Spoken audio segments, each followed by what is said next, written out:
ನಾವು ಬೆಳಗಾವಿಯ ಸುವರ್ಣಸೌಧಕ್ಕೆ ಆಗಮಿಸಿದಂತ ಸಿಎಂ ಕೆಲವೇ ಕ್ಷಣಗಳಲ್ಲಿ ಅಧಿವೇಶನ ಆರಂಭ ಆಗಲಿದೆ. ಚಳಿಗಾಲದ ಅಧಿವೇಶನ ಆರಂಭ ಆಗುತ್ತೆ. ಸಿಎಂ ಈಗಾಗಲೇ ಆಗಮಿಸಿದ್ದಾರೆ, ಸುವರ್ಣಸೌಧಕ್ಕೆ ಆಗಮಿಸಿದ್ದಾರೆ ಸಚಿವರು, ಶಾಸಕರು. ಇನ್ನೇನು ಅಧಿವೇಶನ ಆರಂಭ ಆಗಲಿದೆ. ಮೊದಲ ದಿನ ಸಹಜವಾಗಿ ಸಂತಾಪ ಸೂಚಿಸುವಂಥದ್ದು ಇಂಥ ಒಂದಷ್ಟು ಪ್ರೊಸೀಜರ್ ಇರುತ್ತೆ ಪ್ರತಿ ಅಧಿವೇಶನ ಸಂದರ್ಭದಲ್ಲಿ ಆಗುವ ಹಾಗೆ. ಹಾಗೆ ಪ್ರತಿಭಟನೆ ಕೂಡ ತಯಾರಾಗ್ತದೆ. ವಿಜೇಂದ್ರ ಮಾತನಾಡ್ತಿದ್ದಾರೆ. ಸಮಸ್ಯೆಗಳ ಬಗ್ಗೆ ಚರ್ಚೆ ಆಗಬೇಕಾಗಿದೆ ಸದನದಲ್ಲಿ. ವಿಶೇಷವಾಗಿ ಕಬ್ಬು ಬೆಳೆಗಾರರ ಸಮಸ್ಯೆ ಇನ್ನೂ ಸಂಪೂರ್ಣವಾಗಿ ಇತ್ಯರ್ಥ ಆಗಿಲ್ಲ. ಮೆಕ್ಕೆಜೋಳ ಬೆಳೆಯುವಂಥ ರೈತರು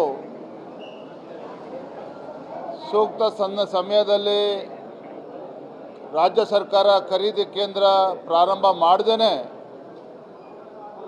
ಕೇಂದ್ರ ಸರ್ಕಾರ MSP 2400 ರೂಪಾಯಿ ನಿಗದಿ ಮಾಡಿದ್ರೂ ಸಹ ಪಾಪ ರೈತರು 1500 1600 ರೂಪಾಯಿಗೆ ಮೆಕ್ಕೆಜೋಳವನ್ನು ಮಾರಿರ್ತಕ್ಕಂಥದ್ದು ದಲ್ಲಾಳಿಗಳಿಗೆ.